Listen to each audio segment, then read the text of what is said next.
You are now listening to Sweep the Rack podcast featuring Brooklyn Rob and Big Mike.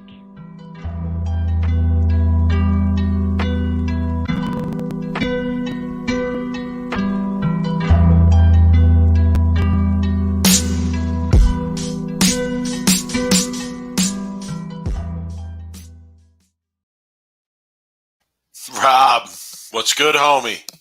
Mike, what's going on, dude? Got a little bit of a Twitter craziness last night. I don't know if you were on Twitter checking stuff out, but stuff got a little bit nuts, you know. And it gets crazy when you say something, and then all of a sudden you get like a guy like Jason Belmonte respond to you, and then a Randy Peterson responds to you, and then all of a sudden it becomes a big pile-on, Mike. It's like you just make one comment, and the only comment that really started it was, and I tagged Coley Edison and told her she needs to step up her game. Well, then you commented again and said, "Oh, no one wants to touch my tweet, huh?" Because nobody did. So to be fair, you invited it a little bit. To be fair, but I wanted it. But listen, I got your back, son. Right? If you're involved in a Twitter beef, I'm there. Right? So I was there. I was commenting. I can't say that I 100% shared your opinion in that particular conversation, but I did agree with you. I did agree with your sentiment, Mike. The tweets that I was sending were exactly the same tweets that I say on the podcast all the time. Like, I always talk about the entertainment value. And look, here's the difference. Are you gonna bring the conversation up? You should bring it up for people to see if you have it, if you can get it real quick. It was all over the place. So there's no way really for me to share the screen and talk about like the conversation because it was on two different conversations. Here's the difference, right? Belmo was coming from a side of a player and a business aspect of it, right? Of what Coley did for or is doing for the PBA. And his points were like just to be patient, right? The bricks, the foundation were laid down, all of it, right?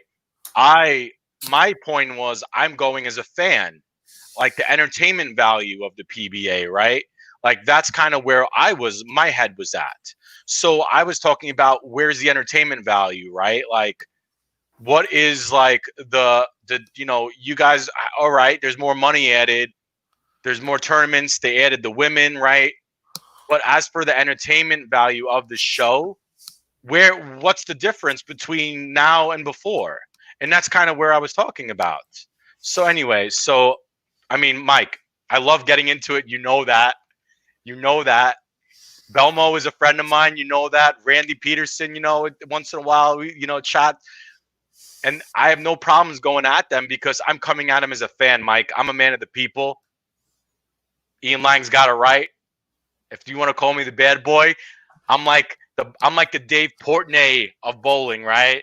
Like I am the Barstool. You could call me El Presidente. I think it's Portnoy, but yeah, whatever. Whatever it is, hey, that's kind of where I was at with it. But hey, entertainment value. Where's the character? Where's the personality, right? That's what I was trying to bring. Coley, can I say, let me chime in, right? Let me chime in too. Yeah, sure.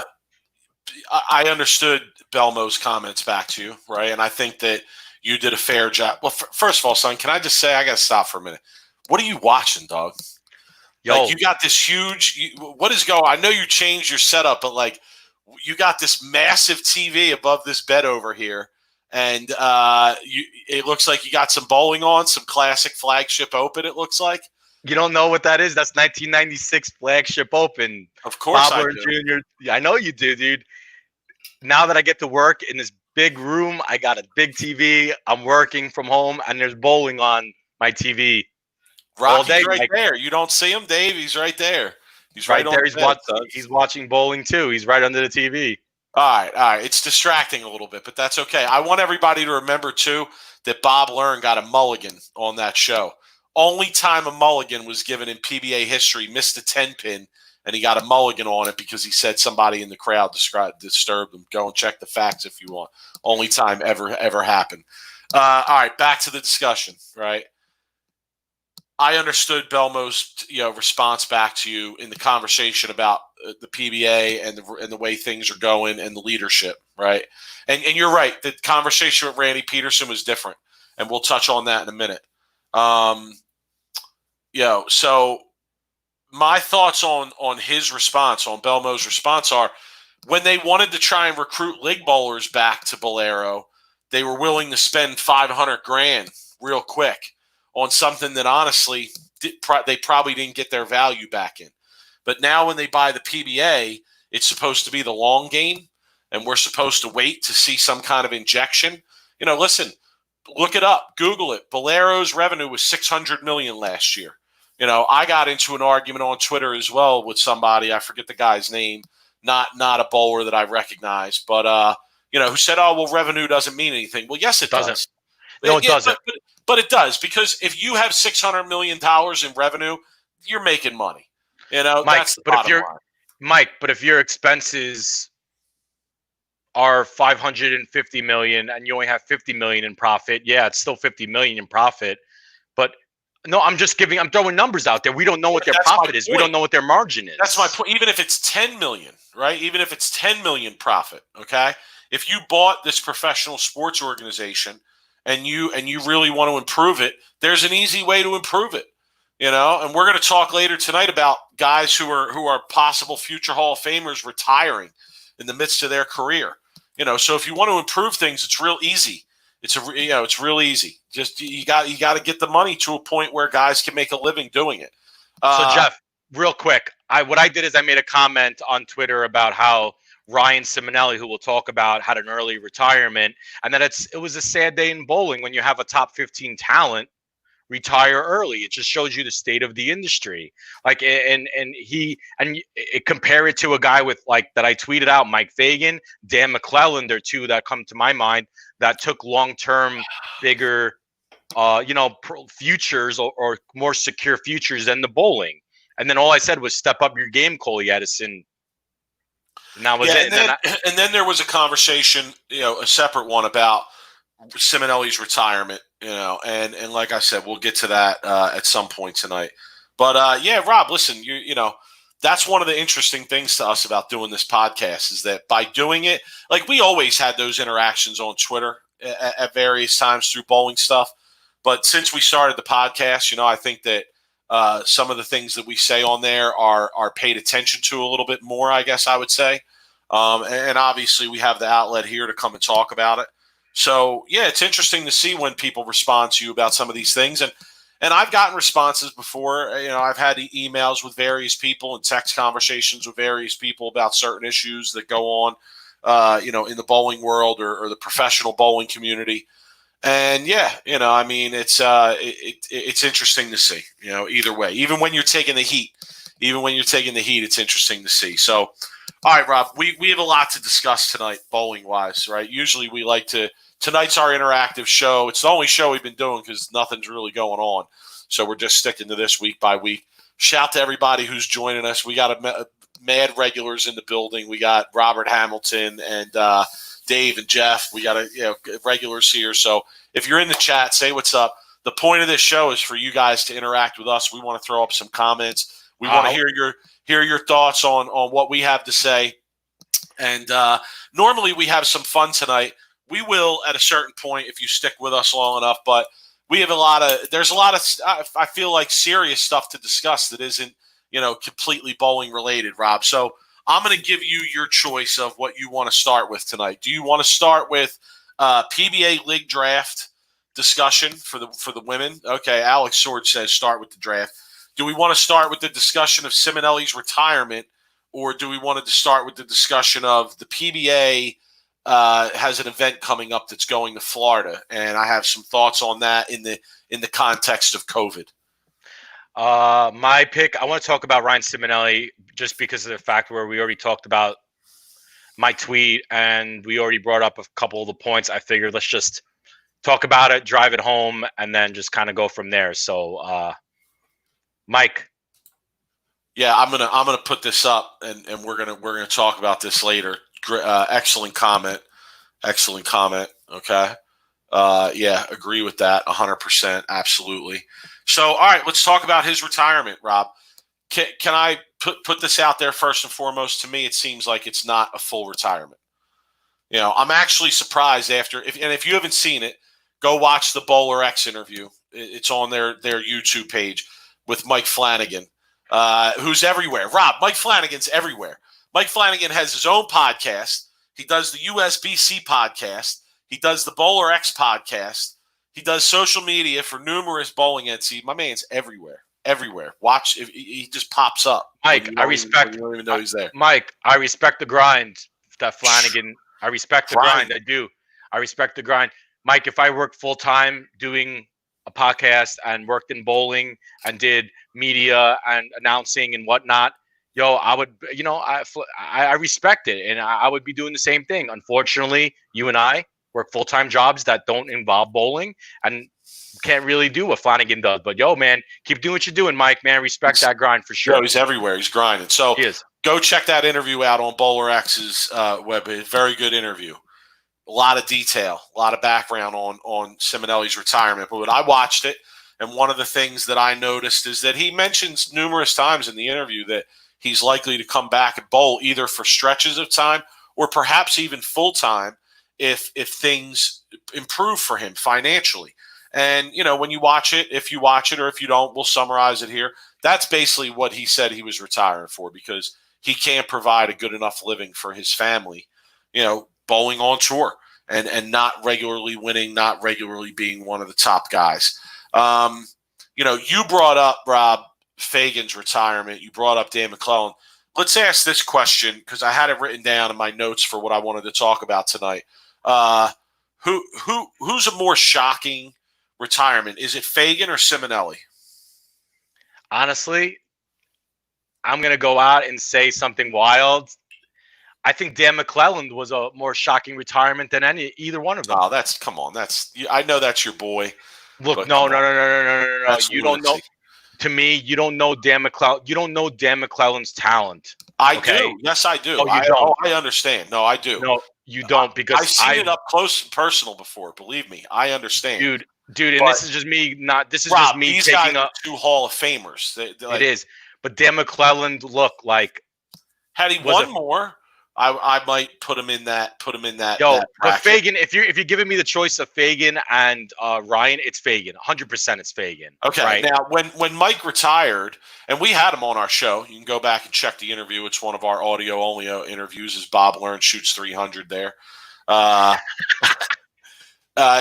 So we had him on. We talked to him. We talked about it, and his comments were that he decided to go a different direction because he had made every major show that year. He had won a couple of them.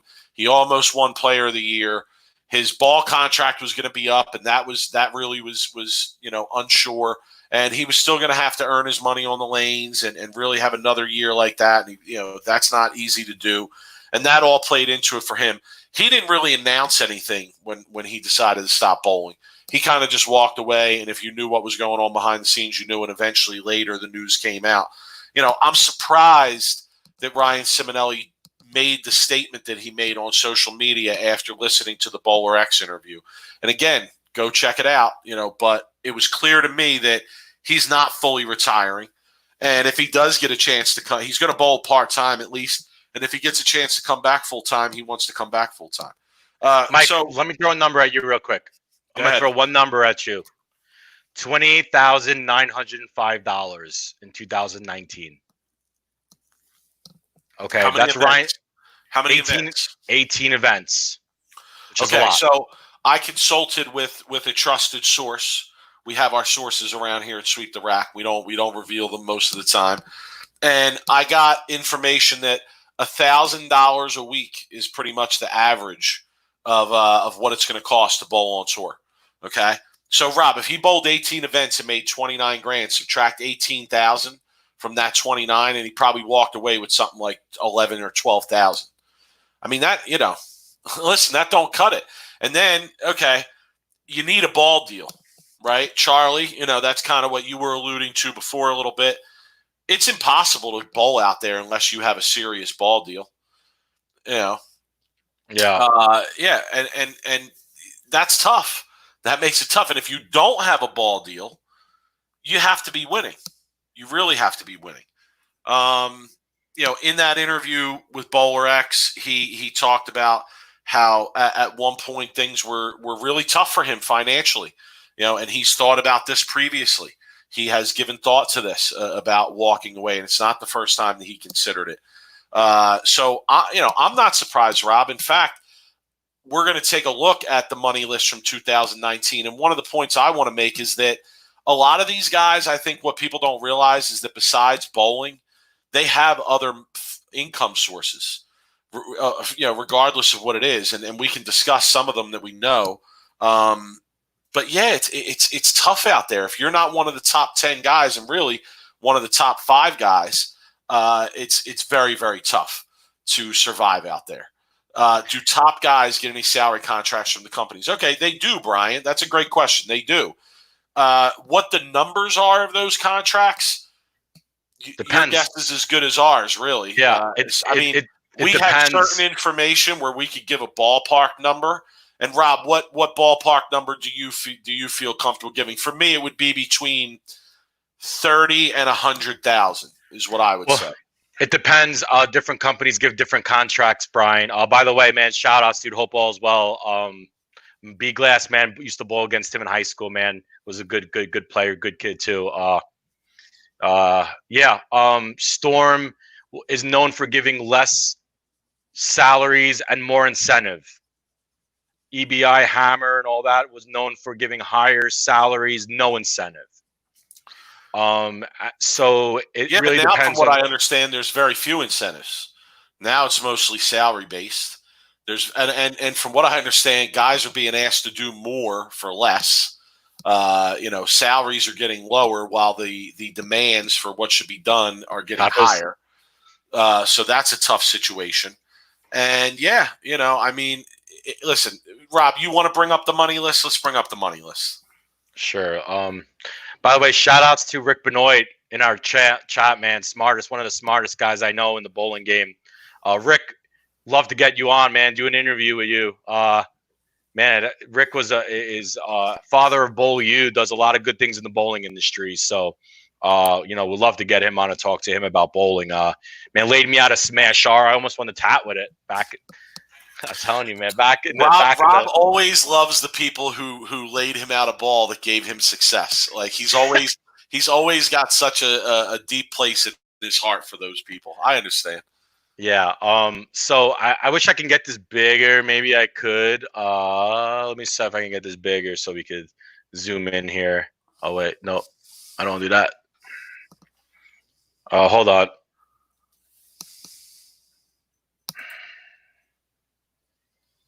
Yep. And Jeff, that's what I want to talk about. If you look at a lot of the guys outside the top guys, you're going to see that a lot of them have other sources of income.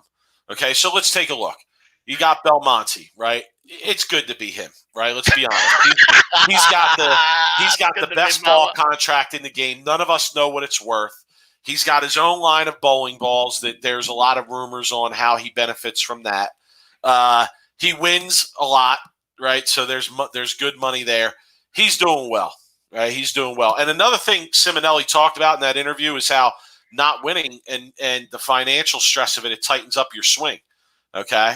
And that's true. So imagine how loose a guy like Belmonte is out there knowing that, his family's covered already. His expenses are good. He doesn't have much to worry about.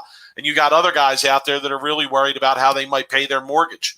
The difference of mindset there – and listen, if you think that doesn't matter, you're silly. You're silly. So, well, Mike, real quick. Here's the key. You said that was mortgage, family, kids, right? If you're looking to go on tour and you're a younger guy and you're in college, you're in high school, look at me and take these words. Don't get married. Don't have kids. Don't buy a house. Be as less bills as possible so you can go out on tour, get established, get with a bowling ball company, and then figure out what you want to do. Once you get married, you have kids, you end up like Al Bundy, bro. You end up selling shoes, and that's where it goes. Yeah, but Rob, come on though. Is that really fair to say to somebody who wants to really or has a shot to pursue being the best in the world at something? Like, that's not even fair to say. My answer to it is no. We got to improve bowling to the point where the guy who is 50th in the world, or maybe even for now, I would take 30th in the world, is able to make a good enough living where he can support his family. And doesn't have to worry about those types of things, and where it's worth it to pursue a career in bowling. Rob, come on, you, me, how many guys do we know that could have pursued professional bowling? Like, I mean, you did pursue it for a short time, right? I mean, you bowled the World Series, you bowled a lot of regionals and stuff. I did. But Rob, there were so many guys we knew. I mean, dozens and dozens of guys that legitimately were good enough bowlers that they could have pursued it, and none of them decided to pursue it. Only a small, tiny fraction, the best of the best of the best, decided to pursue it. And that's because it's not viable enough. No, and but here's the thing: to change. If that doesn't change, eventually it's going to cease to exist, because the group of people you're going to be drawing from who are going to look at it as something that's viable to get into is going to be so small it's almost not going to be. Mike, but here's the thing too. This is the kind of where just in my own previous experience is the minor leagues of bowling is really, really not developed and really not good for someone after college that wants to pursue a professional career. Literally, you're going from college bowling right into the national tour. The regional circuit, if you live in certain areas in the country, is you have to travel sometimes 1,000 miles to get to a regional to break out even if you make the top 2. With the gas and the expenses of the hotels. The regional program is also, Mike, fair to say broken. Yeah, I kind of feel like that. There's no developmental where, there's only a few successful people that aren't really being able to go and someone like myself. There's no money there either. All right, let's keep going through the list here, right? Okay. So you get outside the top 10, really. All right, and already owns pro shops. I know that. Okay, hold on. You get outside the top. Let's look at 10th for a minute. 10th was Dick Allen, 86,000. Okay, that's still pretty good. That's good. Even 11th, 12th, 69. All right, 13th, 67. That's still pretty good, I would say. You're earning a decent living, depending on what part. You ain't going to be living in New York City, making 67,000 and living well. So let's go. Let's go down. You got to subtract 24,000. I know for the events. I know. All right, so let's start with Tom Doherty then. Okay, number 11. I know he owns pro shops, right? So he has another source of income. Number 12, Don Barrett. He owns pro shop. He's in the pro shop business, so he's another source of income. Kyle Troop. Not that I'm aware of. But single, no kids, no rent. Okay, we also know, Rob, that for a while he was starting out on tour, he did manage a Wendy's while he was starting out. So there's that background as well. Chris Barnes can't really count, right? That's a guy who had a great run for a long time. If he did the right thing with his money, he should be fine. Walter Ray, same thing, okay? Marshall Kent, all right? Rob, am I wrong that his family owns a bowling center? Yeah, I don't know for a fact. I don't want to say he does or he doesn't. But yeah, another one, right? Young, single, no wife, no kids, is able to, probably get maybe someone to sponsor him and maybe put up the expenses. And then, 60,000, if you don't have any expenses except for the traveling, is a fun life to make. Let's just say you take off 2,600 or 26,000 off that 59. I mean, it's not great money, but Wes Malott owns pro shops. Rhino Page just stopped bowling full time on tour to get into the bowling business. BJ Moore's part time, right? He's involved in the restaurant business up in Pennsylvania. Jason Sterner, I'm not sure about that one. I don't know if he has another source of income, but again, Rob, single, no kids, right? Francois Laveau, I'm not sure about. Andres Gomez is in the pro shop business. AJ Chapman and AJ Johnson, I'm not sure. But see, isn't it funny, Rob, that all the guys who we're not sure about another source of income, they're all single, young guys, no kids, right? So when they get to that point in life where they're not young and single anymore and they want to take that next step in life, are we looking at a lot of these guys, if they don't start winning soon, having to hang it up and go get jobs because they want to resume life? That's what I'm saying. You know, Stephen F is commenting, remember, Simonelli isn't leaving the tour totally. Yeah, you know, we talked about that, Stephen. Watching that interview on Bowler X, I said, I'm surprised he even put out an announcement on social media. It seems like he's really gonna be around, you know, when he can be and compete as much as he can. So, you know, listen, we wish him the best. Honestly, I mean, you know, it's kind of sad for a guy like that who's so good, one of the best bowlers of his generation, no question, to have to give it up, you know, because of financial reasons. I mean, you know, something has to change. Something has to change. To me, so this clearly says that it's just not viable to go out there and be a professional bowler unless you are in the top 10 or so. Now, this is the Twitter battle that I had with Belmonte last night, because Belmonte had a lot of good points about what Coley and Bolero have done since they've taken over, right? The PBA. And they've added a lot of money. They've done a lot of good things. And I could kind of read some of his tweets. He had some really good points of what they've done, right? One of my favorite things that they've done is they put gambling, and I think that might bring in a lot of revenue and a lot of like viewers and spectators that maybe never really watched before, just to be able to gamble. I feel like that's an untapped potential of what's going on. But I agree with you, and I feel like the money that they are adding, you know, we always talk about first place. Oh, make it 100,000, make it 100,000. The money seems to be needed to go to the you know, maybe at the top 24, and it needs to go maybe from 12th to 24th place.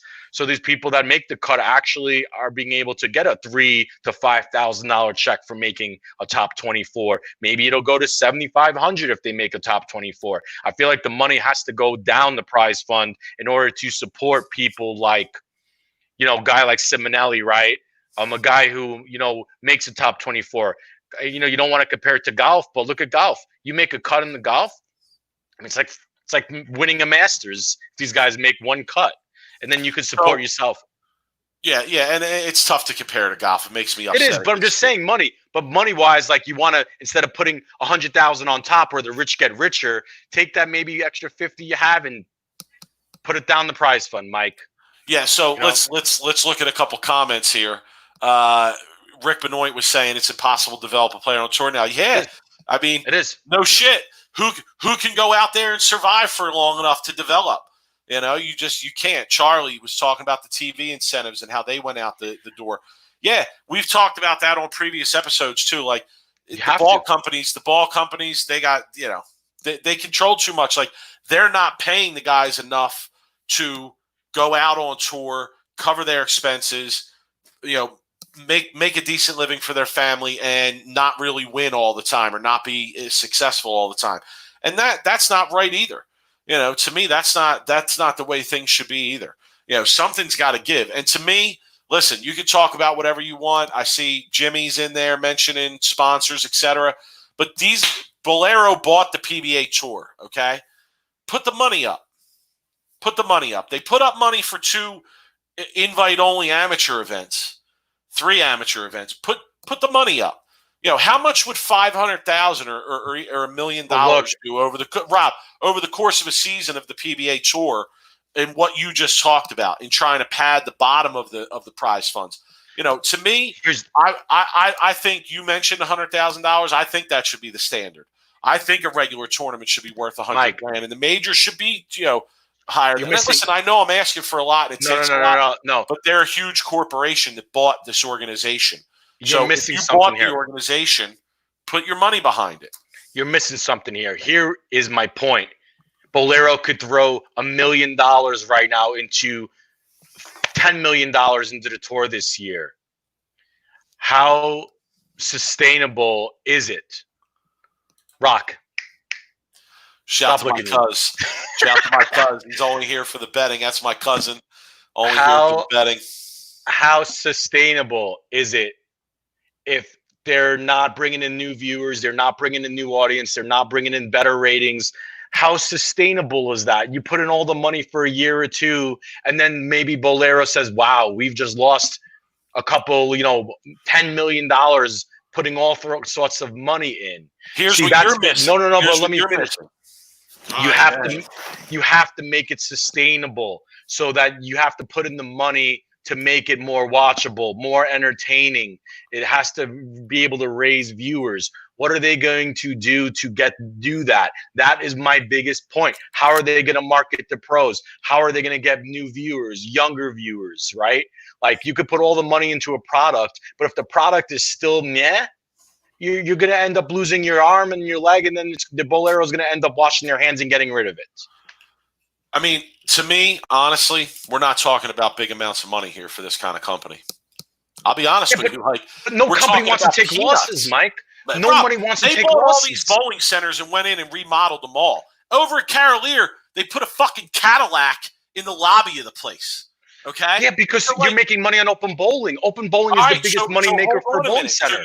So you don't think that since they bought the PBA, that the money that they're making from open bowling, from league bowling, from tournament bowling, etc., in some way, shape, or form should be used to better the professional side of the game, which in turn, like you just said, what are they going to get out of it? Which in turn might lead to bowling becoming more popular and more people coming into their centers, whether it be competitively or recreationally. I just don't understand how a company that owns all these bowling centers and remodels all these bowling centers and has all these leagues and revenue and you would figure profits at some point, right? Can't throw what seems to me to be like peanuts to make huge improvements to something that really needs it, that they own. Here's what they need to do, Mike. They need to take the money, instead of investing it in the prize fund, because that's the easy way to do this. They need to look at the PBA tour and say, where are we the weakest, right? And it has nothing to do with the, look, like all I'm saying is you take the money and you invest it in the marketing of the PBA. You put commercials on major sporting events. You take, maybe even make some kind of outside, reality show where 8 or 10 or 15 pros live in a house for 3 months. All right, we talked about all this before. I know, but the money ideas are what they are. I'm not talking about that. I'm not talking about the marketing of it. I'm talking about the money of it. I understand that in order to generate money, you might have to do marketing at some point. But Rob, Bolero is a big company. They are a major, major corporation. They're the largest bowling center owner in the United States. I read a fact the other day that they own like 10% of all bowling centers in the United States. So listen, a corporation that's that big and can put on some of the amateur events that they put on, I just don't think it should be that big of a deal to throw some money at the tour to improve it and not have this kind of stuff happen where you have guys walking away because they had a couple bad years and they're not making enough money, to support their family. All right. Bolero's the first owner that actually. Hold on, I'll just put the comment up. Sorry, I'm reading them. Wrong one there. Sorry. Bolero is the first owner that actually has something to offer sponsors other than a TV show. Potential is there. Yeah, I agree. The potential is there, but sometimes you got to put money into something in order to bring out that potential. You can't sit here and just let things be where they are for an indefinite amount of time. And I'm willing to cut them some slack because obviously the 2020 season didn't finish, and there were some improvements going into the 2020 season. But I mean, to me, somebody like this or a situation like this coming out and these things being talked about in terms of the earnings and the financial pressure of pro bowling and what it's like to be out there. Listen, if we want professional bowling and competitive bowling to survive, it's got to be supported better financially. I don't have all the answers on how that is. We can have all kinds of future discussions about the marketing aspects of it. And I love talking about the marketing where the money needs to come from and all that. But this is the reality. It needs to get better. It needs to get better. Shout out to Joe Gable, the legend. I do cut them some slack. I do. I just said they've done some good things. There have been some positive changes, but at the same time, it needs to get better more quickly. there's not a lot of time to see how things work or improve things at a slower rate. Ooh. Um, Ooh. No, you want to talk about that, Jimmy? Yeah, no, I'll answer that. I don't. I think the fact that he didn't have a ball contract played a huge part in it. Which I the think that was suspension probably could one of have the had. sole factors. I mean, Mike, I know the PBA Lane Man, by the way, is having a retirement party too. FYI. He signed with Big Bowling, right? But they never really even got off the ground because of COVID and all that. They kind of debuted at the World Series, but it never went anywhere because the World Series didn't even finish. So yeah, all right, we'll leave it at that. We'll drop that part of the discussion and move forward. Mike, by the way, my boy Bob Learn, the lefty killer. He's running over every lefty that comes near him. John Maz was great. I love John Maz back in the day. All right, Rob, I'm gonna pick the next topic, and that's gonna be the PBA going to Florida since we're here railing on the PBA anyway. They scheduled these events in Florida, right? So they had the previous ones coming up. There's another like PBA end of season clash type deal, and then the King of Bowling event that they're doing. And let me say, they're paying $10,000 for each final match of the King of Bowling. So that's nice. Like, that's good. That's decent money for guys to go down there. And if they win a couple matches, they're guaranteed $30,000 over the course of a couple days. That's great. Awesome. Keep that kind of flow going. Mike, I don't know. I know we've talked about this so many times right now, but dude, COVID's out of control right now in Florida. So that's what I want to talk about. Why are they still going to Florida, son? It's out of control down there. Is it like, am I wrong that there's got to be other states that would allow an event like they're going to have? It kind of concerns me that, like, who's making the decisions that they're still going to Florida and they're still going to hold this event down there? They own bowling centers in every state. They could pick any state where cases are low or not on the rise and say, all right, guys, we're going to go here and do the filming for this event. Dude, there's not going to be a crowd or anything. So I don't get it. I really don't get it. I would love to understand what the reasoning is there. Maybe because they had it planned like months ago when this whole, like, when Florida was kind of open. And you're right though. I know, why not pick a state like somewhere like North Dakota or Montana? It's just, I mean, we're really, like, it's safe, be safer to travel or take a road trip or drive there. You're in the middle of nowhere and you're still in a bowling alley, like, and you could still film it.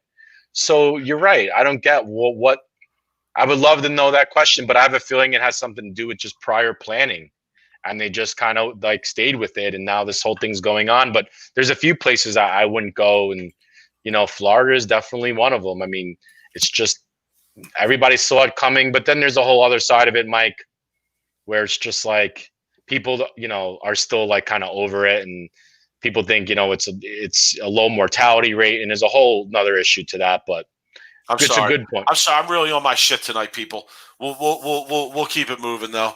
But yeah, listen, I wouldn't be going to Florida either. Suspect. So yeah, where in Florida? Do you know where they're doing it in Florida, Joe? I don't know. I think somebody else said Jupiter. Robert Hamilton answered they're doing it in Jupiter. I think because the Bolero Elite Series was there and enough space for social distancing. Okay, all right, but Florida's on fire right now. Dave, be safe. Be safe, Dave. We know you're down there. Yeah, he's talking about there. He was telling me an hour ago that schools are going to start opening up there. And see, if I'm a teacher, I ain't going in. You'd be like a virtual. It'll be like me on a computer screen. I'll put my face on and I'll just send some kind of robot in there to teach the kids. Like, I ain't going on there. All right, anyway, so we need to talk draft, Mike. Last topic of discussion we got before we get to the sweep the rack wheel of answers. Is the PBA League draft. They added the 2 female teams. I think it was yesterday was the draft. I watched. I saw. I was most intrigued by Coley Edison's comments, about the need to diversify bowling and get the women back on the lanes.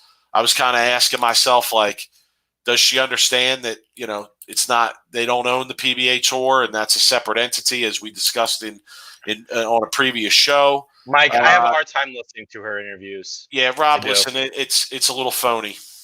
I do. Phony. It's scripted. It reminds me of, like, and I know you don't hate the WWE, but it reminds me of when, like, a new guy comes in and they have a scripted like promo, and they try to read from cue cards. That's what her interviews remind me of. And it's amazing how you get someone like, I don't know, just an example, someone like a Doug Kent, right? Or a Bruce Falcon, right? Comes on and now talks just freely about like what's going on. I second that. You know, so I don't know, but I can't listen to her interviews because they just kind of, they don't, maybe the only interview she did that was good was the Barnes and Beef show, because it didn't seem like that was so scripted, because they are pretty good too at, you know, interviewing.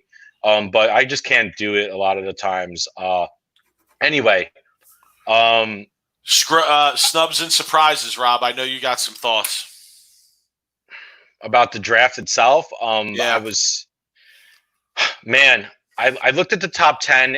Like the top 10 women that got picked. There isn't a really surprise. Haven't heard maybe one of the names that we talked about earlier. It was the girl who got picked fourth. But I guess she's, according to you, she's a bad woman. And I mean by that, by like really, really good.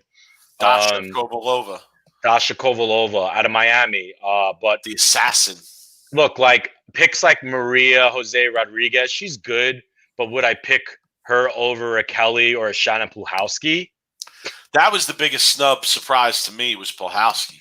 I mean, God, she's like everything. Like everything. Lefty out there, and Bayside is a lefty house, and like I don't know, man. That was suspect.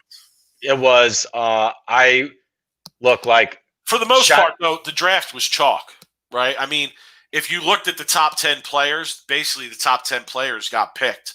You know, maybe not in the order of the exact top 10, but, you know, it was pretty much chalk in the draft for the most part. So I understand that some of the people that we had questions about were outside of that top 10. But, you know, we're talking about people with, you know, hefty resumes. Kelly Kulick doesn't get picked, Rob. Come on. She, you know, and I brought that up. Like, look, like Shannon Pluhowski and Kelly Kulick are both college collegiate national champions, right? And so they're team bowling to the max. And Team USA, for how many years was Shannon and Kelly both on Team USA? So, I mean, you have the team aspect. How Kelly Kulick, in my opinion, and I've said this on previous shows, if the PWBA didn't fold in her prime, we'd be talking about her being the GOAT, not Liz Johnson. And that's a big statement. But you know what? I'm sticking to it because I know Kelly and I've seen what she can do in person, on TV. Dude, Kelly in her prime was gonna be the almost close to the Jason Belmonte of the women's tour. And you know, like she had bad luck because the women's tour didn't just, you know, fell through. So we'll never know, Mike, but how she doesn't get picked, I was a little bit hot about it last night, Mike. Yeah, I understand, Alex. Alex made an interesting comment here too. You know, is it selection based off resume of the season? Just selection. It is. I mean, you can look at it either way you want, but you know, with some of these resumes that some of these ladies have, I mean, it's hard for me to pass them up, even if somebody's had a hot run over the last year or two or so. Rob, the date of this event, of the team event, the PBA League, is set. But one of the other things that I noticed in Coley Edison's comments, and this kind of I felt slipped by a lot of people, is that the date is set because the air date is set on Fox. But the venue does not seem to be set in stone, Rob, because, you know, with COVID and Maine, they don't know if things are going to be good enough for them to go up there or what the situation is going to be. So my question to you is the league worth having if it's outside of Bayside? Yeah. Yes. I mean, look, like, is it all right? Is it going to be a diminished product? I think it's obviously going to be a different show.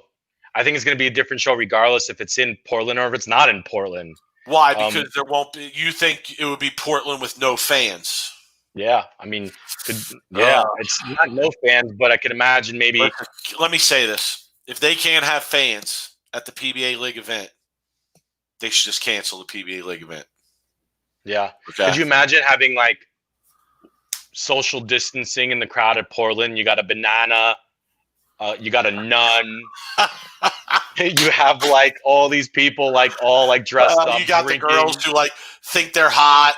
They're all like spaced out. Did their all like crazy 8 outfits, all 6 feet apart from each other. Like, I mean, know people are in the comments saying it has been in other places in Portland. I know, but listen, Portland got that shit rocking. Okay, so don't come at me with you don't like this or that. The PBA League, no one cared about that until they went up to Portland and they got it rocking up there.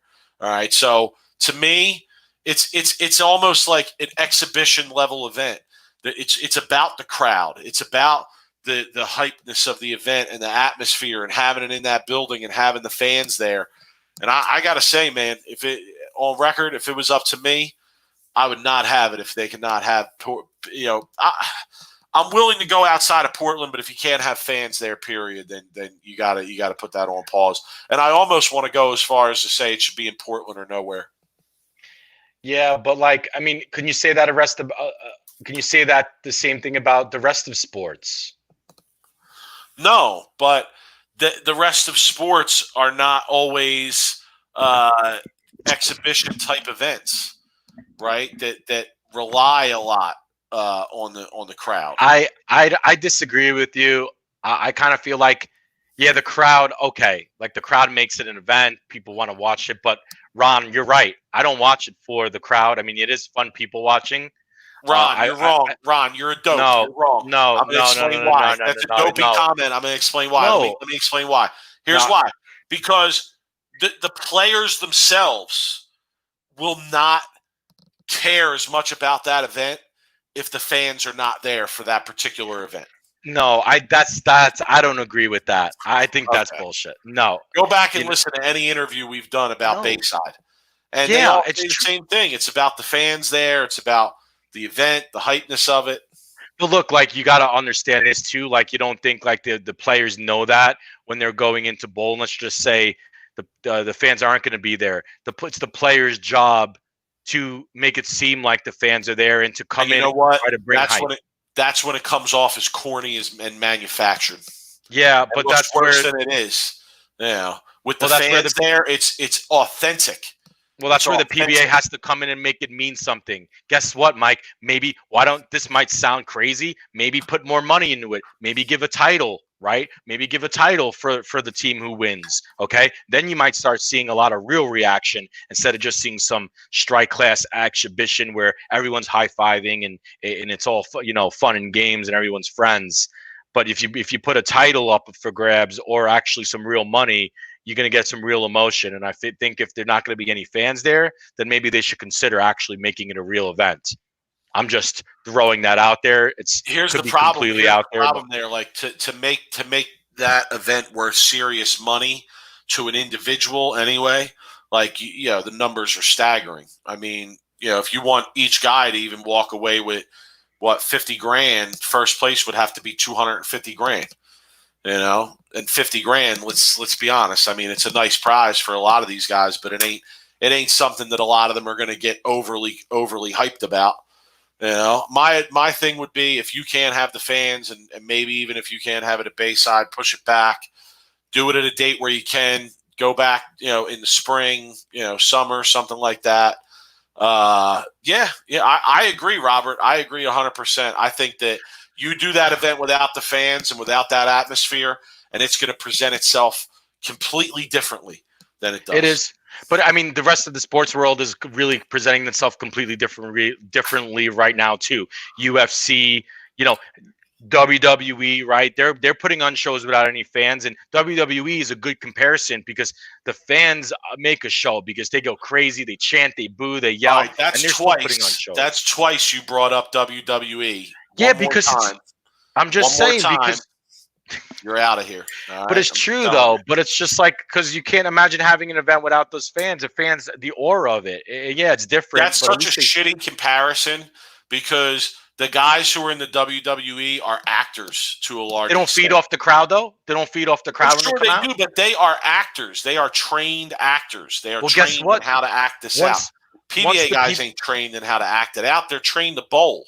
Yeah, but they need to be entertainers when they're on TV as well as bowling. We've heard Kyle Troop talk about that all the time. He's not just he's not just a bowler. He's also an entertainer, and I feel like that has to be a lot of the mindset of the pros is they're not just bowling; they have to be entertainers. Pete Weber is an entertainer and a bowler, so they got to learn how to be both. That's what brings in the ratings and the personalities and the character, Mike. Pete Weber is insane. Okay, I know, and he's a big wrestling fan. He's a big wrestling fan. He's like Looney Tunes a little bit with the crowd. If you bowl with no crowd, you'd never have anything that Weber ever did. So right, but he's an entertainer, Mike. And guess what? Big Pete Weber is a big WWE fan. Where do you think he got this from? Where do you think he got this from? Guys, I gotta go. He mentioned it 3 times. Rob's gonna wrap the show up for all of you. He's an entertainer. And he's a bowler. Kyle Troop's an entertainer, and he's a bowler. Why do you think they're fan favorites? You know, Mike Scroggins wasn't an entertainer. In the comments talking about wrestling. Dude, I'm saying like people. Though here's the thing: is Mike Scroggins wasn't an entertainer. Steve Jaros wasn't an entertainer. These, that's where the ratings and the people want and be entertained. Mike, I'm begging you. We need more entertainers and bowlers. Yeah, well, a lot of it has to do with Dave Arnold. Yeah. Oh, big. Let's just focus on bowling. I need entertainers, Mike. I need people that are going to bring in the audience. Sorry. Well, it doesn't. I mean, I don't know what the hell that comment's supposed to mean. I do. Dave Arnold was boring no matter where you put him. Okay. Thank you. Dave Arnold is boring no matter where you put him. Yo, shout to our fill-in host here. Shout to our fill-in host who's joining us here. What's going on? Khalid, where are you at? DJ Khalid, where are you at, son? What do you mean what's going on? Check in with us at 8 o'clock. You're 50 minutes late, my man. Rob, I guess last thing on the PBA League is my point would be consider not having it. Obviously we can agree to disagree there. So, Rob, you want to bring up the wheel of answers? We got to wrap it up soon here. Well, real quick though, Scroggy did have a following, dude. You never been at a party at Scroggy's, dude? It's wild, dude. It's wild, yeah. Seriously, when Scroggy was on TV, and Jeff Butler knows this, I had a boy, Morcilio, who was left-handed. And when Scroggy's was on TV, I mean, it was some hype shit in my house, all right? We brought it. We brought it for Scroggy. As long as he wasn't bowling Bill. When we bowled Bill in the US Open, we had to give it to him, though. All right, Mike, sweep the rack wheel of answers. If you don't know how this works, we spin the wheel, and whatever it comes up on, we answer. Last week we did fight stories. Favorite bowling shoe. See, it's meant to be. It's meant to be. Terrible. We're taking this one. Watch all the viewers are going to start going down here because we're talking about. Listen, people in the comments, tell us what are your favorite pair of bowling shoes ever. What are the dopest pair of bowling shoes ever? All right. To me, God. I'm going here. I'm going with the black and silver patent leather SST4s. Okay, those were tight. All right, those. Thank you, Jimmy. Those were tight. All right, I actually wore those to my high school graduation. Wore them under my gown to my high school graduation because I feel like I didn't get enough rep from my high school for the bowling thing. So I wore the patent leather SST4s to the graduation. Rob, what's your favorite dopest pair of bowling shoes ever? Yo, my man Bob Lurin's still beating up on lefties behind me, by the way. So I love him. Love him. This is the match where he gets the mulligan against Parker. Yeah, my favorite bowling shoes were the black and silver Linns. Those were some classic shoes, yo. Dude. Like, I remember Linns, like, seeing the commercial on the World Team Challenge, and the people would be sewing them by hand, and I'd be like, damn, man, like, those are made by hand. And all the old school people had Linns, right? If you wore Linns, you were definitely like an older bowler from the 70s, 80s. Those shoes lasted for years, Rob. Like, you could beat the shit out of a pair of Linns, and they would just keep going and going and going and going. They don't make them like that anymore, honestly. They really don't. No. They don't make them like that. My first pair of bowling shoes ever was a pair of straight black Linns with the blue Linns writing on them. Oh, man. I mean, what a sweet – they were tough to break in. At first. A little clunky when you first put them on. But, man, once you got them broken in, oh, God, they were a nice – Dexter's – with the rubber on the toe, it's rough, bro. It's rough. They have. I'll tell you. You know what the great part about the Lins were is when you really kick the ball return, dude. You really was able to like get into it. Well, you stuff it up too. I mean, you could mark it up because the shoe was leather. Yeah, dude. It was all about kicking the ball returns. I wish they would have made a steel-toed bowling shoe, Mike. That way, when I really, Michael, not enough money, but that would be dope. I would love to see any of those companies get involved in bowling. Yeah, could you imagine Jordan making a bowling shoe? I've seen people do that though. They fabricated a Jordan and they put a bowl. I've seen people do that with golf shoes, and I've seen bowling shoes where they've turned Jordans into them. You could get them custom made and put bowling soles on the bottom of your Jordans. I think that'd be tight if you did that. But listen, I know some people's Lins that look like they've been through a war. Okay, and they still wear those Johns. I know people's Lins that look like if you smelled them, you would die on the spot. Oh, Joe Stillman, we talked about his shoe where his toes were out of it. They still keep going. I mean, it was an amazing shoe, well-constructed shoe. Yep. But, my favorite was the Dexter SST4 patent leather. So there you have it. Sweep the rack, wheel of answers. Rob, we're going to wrap it up for the people. What do you got? Final thoughts? We're gonna have some interviews coming up. I know that we're working on some interviews. Yeah. We took a break from the interviews for a little bit. Yeah, we took a break. I got an interview set up for a couple of weeks. We'll put that announcement, and all of our interviews going forward are going to be live interviews. That way, you guys could tune in, ask questions, and if you have a question to ask, Ron, I didn't call you an idiot. I called you a dopey comment, and I say it with love. Okay, it's all love here all the time. Ron, I got your back, buddy. I agree with you. I saw that he posted before that I might have actually convinced him that I was right. So yeah. Hey, we're gonna ruffle some feathers on this podcast. So it's how it goes when you got two opinionated guys really in a heated discussion, which I kicked Mike's ass all over the place tonight. God. Anyway, all the people that text me outside this show, send your text to him. Get his phone number and send your text to him. All right? I don't need to see it. Send it to him. Okay? Yo, Bob Learn's still striking back behind me, by the way. FYI. Anyway, final thought. We got love for all the people, Ron. We got love for all the people. We do. Listen, the reason I use the word dope is because my favorite sports talk show host from Philadelphia uses that word. And it's a tribute to Howard Eskin. Shout to the king. Final thoughts. My final thought is I just shout out to Jason Belmonte for taking time last night and putting on a good Twitter conversation, because it's not every day where you get the best player in the world tweeting you back and forth and actually having a pretty good conversation. If you guys want to check it out, Twitter at BrooklynRob11. Check it out. But anyway, it's just not every day where you get to actually communicate and talk to one of the best players in the world about where the game is moving forward and where Bolero and Coley and the PBA are going, and he has a lot of insider input. So that's my final thought. Shout outs to Belmo, man. I know you're not watching, but he never watches this show. That's why we can say whatever we want. He never watches. I know. I could tell. I could be like, "Yeah, you suck, Belmo." He would never even know.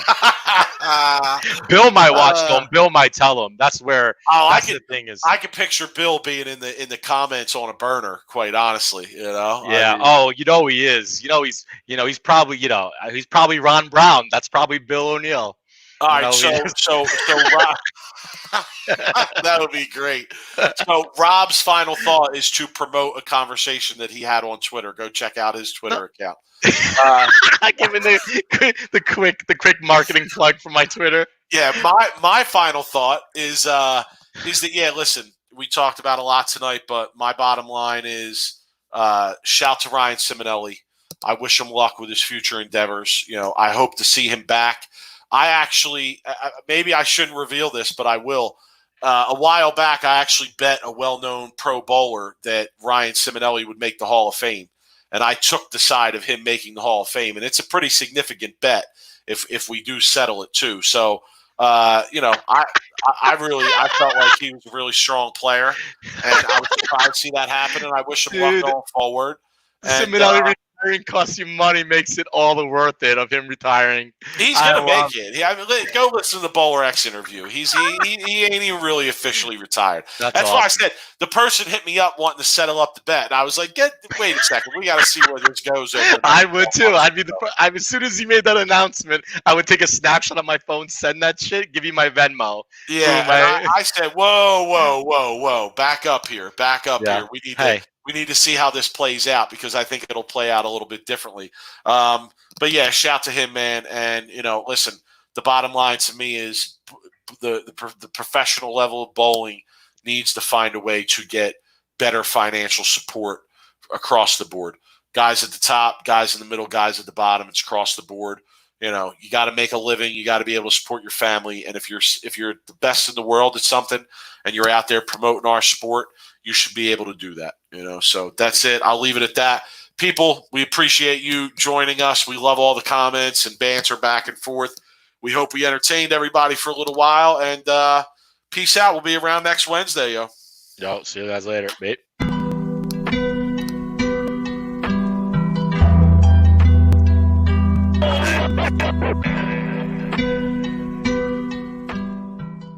You are now listening to Sweep the Rack podcast featuring Brooklyn Rob and Big Mike.